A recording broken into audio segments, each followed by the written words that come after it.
The night that changed everything. There is a moment in every person's life, a moment so painful, so cold, so unbelievably cruel, that it either breaks you completely or turns you into something they never saw coming. For me, that moment happened on the worst night of my life, the night I became a mother. I was lying in a hospital bed, exhausted, trembling, holding the most precious thing I had ever seen in my life, my newborn daughter. She was 7 pounds, 4 ounces. She had tiny fingers that curled around mine the moment I touched her. And I was crying. Not from pain, not from exhaustion. I was crying because I had never felt love like that before. That kind of love that hits you so hard it takes your breath away. And then, my phone rang. It was my mother-in-law. And the first words out of her mouth were not congratulations. They were not, how are you? The first words she said to me, while I was still in that hospital bed, holding my hours-old daughter, were, "You need to be out of this house by the time you're discharged. We've already changed the locks." I didn't say anything. I couldn't. I just looked down at my daughter's face, and I made her a silent promise. I whispered, "Don't worry, baby. One day, Mama's going to make this right." I had no idea, on that cold night, that 5 years later, I wouldn't just make it right. I would buy every single house on their street. The girl who loved the wrong family. My name is Clara, and I want to start by telling you something important. I was not a difficult person to love. I was not dramatic. I was not trouble. I was not the kind of woman who walks into a family and causes problems. I was quiet. I worked hard. I was grateful for everything I had. I grew up in a small house on the east side of our town. Just me, my mother, and the memory of a father who left when I was 4 years old. My mother worked 2 jobs her entire life to make sure I had what I needed. Not what I wanted, what I needed. There's a difference. And growing up, I learned that difference early. We didn't take vacations. We didn't eat at restaurants. We didn't buy new clothes when the old ones still fit. But my mother made sure I stayed in school. She made sure I had books. She made sure I knew one thing above everything else. She would say it to me every single night before I went to sleep. "Clara, the only thing nobody can ever take from you is what you build with your own 2 hands." I held on to those words my whole life. When I was 22, I got a job at a mid-sized logistics company as an administrative assistant. It wasn't glamorous. It was spreadsheets, phone calls, scheduling, filing. But I showed up every single day on time, and I worked like my life depended on it, because honestly, it did. That's where I met Daniel. Daniel walked into the office one afternoon as a new regional manager. He was tall, confident, and had this easy smile that made everything around him feel lighter. We became friends first, then slowly, something more. He was kind to me in ways I wasn't used to. He remembered small things, how I took my coffee, which sandwich I always ordered on Fridays, the name of my mother's cat. Small things. But they meant the world to me. 6 months later, we were together officially. A year after that, he brought me home to meet his family. And that is where this story really begins. His family lived in a large house in a gated community on the north side of town. His mother, Margaret, was a tall woman with sharp eyes and sharper opinions. His father, Ronald, was quieter, the kind of man who nodded along to whatever his wife said and called it wisdom. They had money. Not new money that people work for. Old money. The kind that comes with the assumption that everyone around you should be grateful just to be in the same room. The first time I walked into that house, Margaret looked me up and down like she was inspecting something she hadn't ordered. She smiled, but it didn't reach her eyes. She said, "Daniel mentioned you work as an assistant." Not hello. Not nice to meet you. Not my son has told me so much about you. Just that. And the word assistant came out of her mouth the way people say disappointed. I smiled back and said, "Yes, ma'am, for now." She didn't respond to that. She just turned and walked toward the dining room and called over her shoulder for us to come eat. Daniel squeezed my hand. He whispered, "She'll warm up. Give her time." I believed him. That was my first mistake. Over the next 2 years, I gave Margaret every chance I possibly could. I showed up to every family dinner. I helped in the kitchen without being asked. I complimented her home. I asked about her garden. I learned the names of her friends. I remembered her birthday. I tried. I genuinely, sincerely tried. And every single time, she found a way to make me feel small. At Christmas dinner, she gave Daniel's ex-girlfriend's name when introducing me to her friends. Twice. At Easter, she served everyone dessert and skipped me entirely, then pretended she hadn't noticed. When Daniel and I announced our engagement, she put her fork down quietly, excused herself from the table, and didn't come back for 20 minutes. When she returned, she said, "Well, I suppose congratulations are in order." Like it was a funeral. Daniel always had an excuse for her. "She's just old-fashioned. She doesn't mean it that way. She just needs more time." I kept swallowing it down. I kept telling myself it would get better. We got married in a small ceremony, just close friends and family. It was beautiful. I wore a dress my mother and I found at a consignment shop and altered ourselves. It was perfect to me. Margaret wore black. She told people it was an elegant color. After the wedding, Daniel and I moved into a house that, I later found out, was registered in his mother's name. Daniel had never mentioned that. He said it was a temporary arrangement, that the house was effectively ours, that his parents had no intention of interfering. I should have asked more questions. I was too in love to ask the right questions. 14 months into our marriage, I found out I was pregnant. I cried happy tears when I saw that test. I called my mother first. She cried with me over the phone. When we told Daniel's parents, Ronald shook Daniel's hand. Margaret said, "I hope it's a boy. Girls are a complication." I was standing right there. She looked at me and smiled pleasantly and asked if I wanted more tea. I said no. What I wanted to say, I kept locked inside. Because I was still trying to be the bigger person. I was still trying. The night they showed me who they really were. Pregnancy changed things. Not in the warm, supportive, family coming together way that people describe. It changed things the way a crack in a wall changes things. Slowly at first, then all at once. Margaret had opinions about everything. What I should eat, what I should not eat, how much I should rest, which doctor I should see, what color the nursery should be painted, what the baby's name should be. Her suggestions weren't suggestions. They were instructions delivered with a smile that dared you to disagree. I pushed back once, gently, about the baby's name. I told Daniel that I wanted something meaningful to my own family, something that honored my mother's side. Margaret heard about it within a day. She called me personally to explain, very calmly, very pleasantly, that names in their family followed a tradition, and that it was important to Daniel's father's legacy. I said I understood the tradition.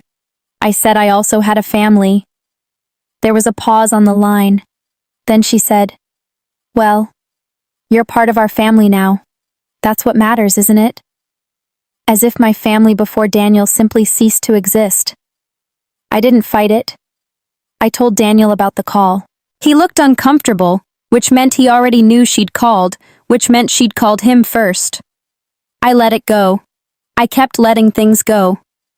7 months into my pregnancy, Daniel was offered a major promotion. It required 6 weeks of training in another city, across the country. He sat me down carefully and explained it. The opportunity was real. The money was significant. He said his mother had offered to help me while he was gone, to check in and make sure I was comfortable. I asked if I could go with him. He said the housing provided for the training wasn't large enough for both of us. He said it was only 6 weeks. He said I would be fine. I want you to understand something. I was 8 months pregnant, alone, in a house that was not in my name, with a mother-in-law who had never once made me feel welcome. And my husband left. He said he would call every night. He called every second night, then every third. Then there were 2 days where I didn't hear from him at all. When I asked why, he said the schedule was exhausting and that I needed to be more understanding. I was 8.5 months pregnant, sleeping alone, in a house that wasn't mine, in a town where my only family was my mother who lived 40 minutes away. But I needed to be more understanding. I held it together. I painted the nursery myself. I washed and folded every tiny piece of clothing. I built the crib on my own with instructions I barely understood, and a determination that surprised even me. And then, 3 weeks before my due date, I went into early labor. It happened fast, faster than I expected. I called Daniel. No answer. I called again. No answer. I left a voicemail. I sent a text. Then I called my mother. She drove 40 minutes in 30 minutes flat. She held my hand through the entire thing. Daniel arrived at the hospital 4 hours after our daughter was born. He walked in looking flustered and apologetic. He held the baby. He cried. He told me he was sorry he missed it. He said all the right things. I was too exhausted and too happy to hold it against him in that moment. But then visiting hours ended. My mother went home. Daniel stepped out to make a call. And that's when my phone rang. Margaret. I answered thinking she was calling to ask about the baby, about her first grandchild, about whether we were both healthy. Instead, her voice was calm and businesslike in a way that turned my blood cold. She said, "Clara, I need you to know. The house Daniel brought you to is registered in my name. It always has been. I've had a conversation with Daniel tonight, and we've both agreed it's better for everyone if you arrange to find your own accommodation. I'll need you out before you're discharged from the hospital. I've already had the locks changed." I sat there, in a hospital bed, postpartum, exhausted, stitches still fresh, holding my daughter who was less than 6 hours old. And I said very quietly, "And Daniel agreed to this?" She said, "Daniel understands what's best for his future." She didn't say yes. She didn't say no. She gave me the answer without the words. I hung up the phone. I looked at my daughter, and I understood, in that moment, with a clarity that was almost peaceful, that I was completely alone. Not just tonight. Not just in this hospital room. I had been alone the whole time. I had been so busy trying to earn my place in that family that I had never noticed the door was locked from the outside. Daniel came back into the room 20 minutes later. He wouldn't look at me directly. I said, "Your mother called." He nodded slowly. I said, "And you agreed?" He started with his usual words. "It's complicated, Clara. There are things you don't understand about the finances, about the pressure I'm under." I stopped him. I said, "I have a 6-hour-old baby in my arms. Do not explain complicated to me tonight." He slept in the chair that night. Or at least he pretended to sleep. I didn't sleep at all. I lay there in the dark, listening to my daughter breathe, and I made myself 2 promises. The first was that she would never, for a single day of her life, feel the way I felt in that room. The second was that Margaret would one day understand exactly what she had thrown away. I didn't know how yet, but I knew myself, and I knew my mother's words. The only thing nobody can ever take from you is what you build with your own 2 hands. Building from zero. Mother picked us up from the hospital. She had already cleaned out her sewing room and set up a small area for the baby. She had borrowed a bassinet from a neighbor. She had stocked the refrigerator with everything she thought I might need. She didn't say anything when I walked in. She just hugged me for a long time. And then she looked at my daughter and said, "Well, hello there, little one. You've got the 2 of us now, and that's more than enough." I filed for divorce 6 weeks later. Daniel did not fight it. He sent a message through his attorney saying he hoped we could handle things amicably and that he wished me well. That message told me everything I needed to know about who he was. I had nothing. Let me be exact about that. I had nothing materially. No house, a very small savings account, no furniture except what my mother had, a car that was 4 years old and making a sound I didn't fully trust. I had my daughter, who I named Rose, after my grandmother. I had my mother, and I had something that nobody had ever been able to take from me. My mind. The week I came home from the hospital, I started reading. I know that sounds simple, but I mean it seriously. I read everything I could get my hands on about personal finance, about investment, about real estate, about building wealth from nothing. I read during Rose's nap times. I read at 3 in the morning when she wouldn't settle. I read on my phone during feedings. I had worked in logistics for years. I understood systems. I understood how things moved and connected. What I didn't yet understand was how money worked, how real money worked. Not salaries and bills, but assets, equity, leverage. Once I started seeing it clearly, I could not unsee it. 3 months after leaving the hospital, I went back to work. My mother watched Rose during the day. She never once complained. She never once made me feel guilty. She would say, "Go build something, we'll be here." I worked my old job during the day, and I took an online real estate licensing course at night. People thought I was crazy. One friend, a kind one, who meant well, sat me down and said gently, "Clara, you just had a baby. You just went through a divorce. Maybe now is not the time to take on more." I said, "When would be the right time? When I'm comfortable. Comfort doesn't build anything." I passed my real estate licensing exam on the first attempt. And then I started learning the actual business. Not just the license, but the real work. How to find undervalued properties. How to read a neighborhood. How to negotiate. How to spot opportunity in places other people had already written off. A woman at my real estate office, her name was Diana, and she had been in the business for 22 years, took an interest in me. She told me later that she watched me come in early and leave late for 3 months before she decided I was serious enough to mentor. She taught me more in 1 year than most people learn in 5.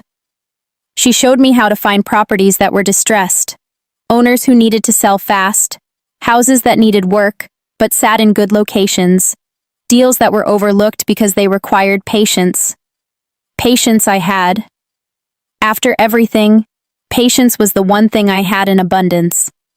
I made my first investment 2 years after leaving the hospital. It was a small duplex in a working-class neighborhood. Not glamorous, not impressive. The previous owner had let it fall into disrepair and needed to sell quickly to settle a debt. I negotiated hard. Diana coached me through every step. I bought it for considerably less than its value. I spent 4 months renovating it on weekends with money I had saved down to the last dollar. Then I rented both units. The income from those 2 units covered the mortgage with money left over. I reinvested every extra dollar. Then I did it again. Then again. I want to be honest with you. It was not fast.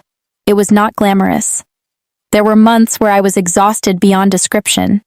There were months where something broke in one of the properties and ate up savings I had carefully built. There were nights when Rose was sick, and I had a showing in the morning, and I ran on 2 hours of sleep and told myself it was all going to be worth it. But I never stopped. Not for a single week. Meanwhile, I heard things through mutual connections. Margaret had remarried Ronald's business to their expectations, which turned out to be complicated. There were some financial difficulties. Not disaster, but strain. Daniel had remarried quickly. A woman from a family his mother approved of, with the right background and the right connections. I heard he was content. I heard things about Margaret Street, that same gated community where I had eaten Christmas dinners and been introduced by the wrong name and been handed no dessert. I heard that some properties on that street were quietly being listed. I heard that the area was undervalued relative to what it would be in 5 years. I wrote it all down. I kept working. Rose turned 3, then 4. She had her mother's stubbornness and her grandmother's laugh. She was fearless in ways that made my heart both swell with pride and stop with terror simultaneously. One evening, when Rose was 4, she climbed onto my lap while I was working at my desk. She looked at all the papers spread out in front of me, numbers, property listings, financial calculations. She said, "Mama, what are all these papers?" I said, "They're a plan, baby." She said, "A plan for what?" I looked at her for a moment. I said, "A plan to make sure nobody ever tells you where you can and cannot be." She nodded seriously, like she understood completely. Maybe she did. The year everything changed. In the 5th year, the plan accelerated in ways I had spent thousands of quiet hours preparing for, but still had to catch my breath when they arrived. Diana had been my mentor. But by year 4, I had become her equal. And by year 5, in certain areas, I had quietly surpassed her. She was the one who said it to me directly. She looked at my portfolio one afternoon and said, "Clara, when did this happen?" I said, "It happened the night someone told me I had to leave." She didn't know the full story, but she nodded like she understood the shape of it.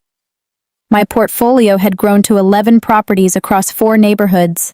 I was not wealthy by the standard of people who are born wealthy, but I was building something real, something that generated income, that grew in value, that was entirely and completely mine. No one's name on it but mine. And then Diana brought me an opportunity that made everything else feel like practice. A development company had quietly acquired several lots and properties in a gated community on the north side of town. They had started strong and then run into serious financial difficulties, a combination of poor management, unexpected costs, and a market that hadn't moved as fast as their projections required. They needed to liquidate, and the properties they needed to liquidate were on the same street where Margaret and Ronald lived. I remember sitting in Diana's office when she showed me the listing package. I remember my hands being completely still on the table, even though something inside me was moving very fast. I looked at the address, I looked at the price, I looked at the number of properties being sold as a package. I said very calmly, "How long has this been available?" Diana said, "Just hit the market this week. Development deal went sideways. They want a clean exit, fast, price to move." I said, "How many properties in the package?" She said, 7, contiguous lots, 3 finished houses, 4 with partial structures. I said, "I want to make an offer." Diana looked at me for a moment. She said, "Clara, this is not a small deal. This is the biggest thing you've ever..." I said, "I know exactly what it is. Can we do it?" She studied my face. Then she smiled slowly. She said, "I've been waiting for you to find your big one. Let me see what we're working with." What followed were 6 weeks of the most intense financial and legal work I had ever been part of. I leveraged everything I had built. I brought in one outside partner, a quiet investor Diana trusted, for a portion of the deal. I negotiated hard on terms, on price, on structure. I did not sleep more than 5 hours on any given night during those 6 weeks. But I did not make a single mistake. Because I had been preparing for something like this for 5 years. And there is something powerful about a person who has been patient for a very, very long time. When the deal closed, I sat in Diana's office and signed my name on the final page. 7 properties, 3 finished houses. On the same street where, 5 years earlier, a woman had called me while I was holding my newborn daughter and told me I had to leave. I signed my name. I put down the pen. I was quiet for a moment. Then Diana said, "How do you feel?" I thought about it. I said, "Like I kept a promise." Now, I want to be clear about something because this part matters. I was not a cruel person. I had not spent 5 years consumed by hate or obsession. I had spent 5 years building, genuinely building, because of my daughter, because of my mother, because of the woman I wanted to be. The fact that this particular deal involved this particular street was not something I had manufactured. The opportunity was real. The numbers made sense. Any professional in my position would have made the same move. But I would be lying to you if I said that when I signed that paper, there was no part of me that thought of Rose, that thought of the hospital room, that thought of all the Christmas dinners, that thought of Margaret's voice. You need to be out of this house by the time you're discharged. There was absolutely a part of me that thought of all of that, and felt, for the first time in 5 years, completely at peace. The week after the deal closed, I called my mother. I told her what I had done. There was a long silence on the phone. Then she said very quietly, "Well." Another pause. Then she laughed. That deep, warm laugh that I had been hearing my whole life. She said, "Your grandmother would have said something like, 'The wheel always turns.' But I think I'll just say, 'You did good, baby. You did so good.'" I cried on the phone with my mother that night. Not from sadness, not from anger, from the specific relief of a person who set out to do something impossible and then quietly, methodically, without anyone watching, did it. The letter, the street, and the lesson. I want to tell you about the day Margaret found out. I did not arrange a confrontation. I did not show up at her door. I did not send a message or make a call designed to humiliate her. That is not who I am. What happened was more quiet than that, and honestly, more powerful. As the new owner of 7 properties on that street, I was legally required to notify existing residents of certain changes, adjustments to property management, maintenance contacts, community standards reviews, standard ownership communication. My attorney sent the letters. My name was on the letterhead. That was all. I was not there to see her face when she opened that envelope, but I heard about it. An old neighbor, a kind woman named Patricia, who had always been warm to me during those family dinners, reached out to me directly after the letter arrived. She had somehow found my contact information through a mutual connection. She wrote to me and said simply, "I just wanted you to know. I always thought you were lovely, and I think what you've built is extraordinary." That message meant more to me than any confrontation ever could have. What I heard through other channels was that Margaret had called Daniel immediately upon receiving the letter. That Daniel had been stunned into complete silence. That Ronald had sat down heavily in his armchair and said nothing for a very long time. That Margaret had spent 2 days trying to find some legal angle, some error, some way to undo what had been done. There was no angle. There was no error. The papers were clean. The deal was legitimate. My name was on every document. I heard that at some point, Margaret said to someone close to her, in a voice that was reportedly very different from her usual confident tone, "I didn't know she was capable of this." And that, more than anything else, is the part I want you to sit with for a moment. I didn't know she was capable of this. She didn't know.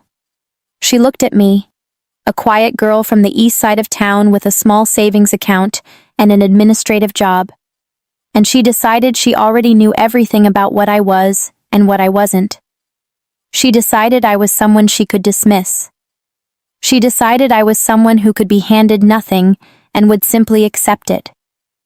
She decided that the night she changed those locks and made that call, she was closing a chapter. What she was actually doing was writing the first line of mine. Now, I have been asked by people who know this story, what happened next? Did you raise their rent? Did you sell the houses out from under them? Did you do something to make them feel what they made you feel?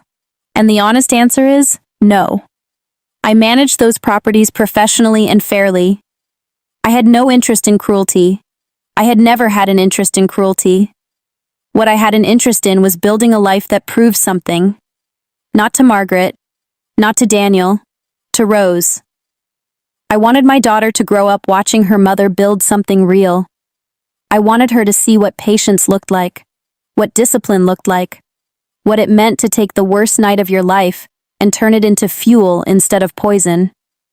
Because here's what I know about revenge. Real revenge is not a moment. Real revenge is not a phone call or a confrontation or a letter. Real revenge is a life. Real revenge is waking up every morning and living in something you built yourself, with a daughter who has never once doubted that she is wanted, loved, and exactly where she belongs. Real revenge is my mother sitting in my kitchen, a kitchen in a home that I own outright, drinking coffee and watching Rose do her homework and saying, "This is nice, this is really nice." Real revenge is the Wednesday morning I dropped Rose off at school, and her teacher stopped me to say that my daughter had told the class what her mother did for work, that she had stood up in front of her class and said, "My mom builds things. She finds houses that are broken and makes them good again." I cried in my car for 10 minutes after that. Good tears. The best kind. Rose is 5 now. She is fearless and funny and curious and stubborn in the most wonderful way. She does not know the full story yet. She is too young for the full story. But she will know it someday. I have already decided that. I will sit with her one day, when she is old enough, and I will tell her about the night in the hospital, about the phone call, about walking out with nothing, about the duplex and the renovations and the nights I studied until my eyes burned. I will tell her about Diana, about patience, about what her great-grandmother used to say. And I will tell her this. The world will sometimes look at you and decide it already knows your limit. They will decide what you're worth before they've ever watched you work. They will close doors and change locks and walk away assuming you'll simply stand outside in the cold. What you do in that cold moment, that is what defines you. Not what they did, what you do. You can let the cold turn you bitter. You can let the anger eat the years that belong to your future. You can spend your energy wanting them to hurt the way they hurt you. Or, you can turn around. Find one small thing you can do today. Then do the next thing. Then the next. You build. Quietly. Methodically. Without announcement. Without asking for anyone's permission or approval. And one morning, you will wake up and look around at what you have made, and you will realize something that no one can ever take away from you. You will realize that the worst night of your life was the night you found out exactly who you were. I think about that phone call sometimes. Late at night, when the house is quiet and Rose is asleep and it's just me and the sound of my own breathing. I think about that voice. You need to be out of this house by the time you're discharged. And I think about my daughter's face, that first night, those tiny fingers. And I think about what I said to her. Don't worry, baby. One day, Mama's going to make this right. I kept that promise. Not with anger, not with hate, with work, with patience, with the unshakable belief that I was worth more than the way they treated me. And if you are sitting somewhere right now, maybe feeling dismissed, maybe feeling like someone has decided your limit for you, maybe feeling like the cold is too much to bear, I want you to hear this. They don't know what you're capable of. They genuinely don't know. And that is the most powerful advantage you will ever have. Soft music fades in. This has been Clara's story. If this story moved you, if some part of it felt familiar, share it with someone who needs to hear it today. And remember, the only thing nobody can ever take from you is what you build with your own 2 hands.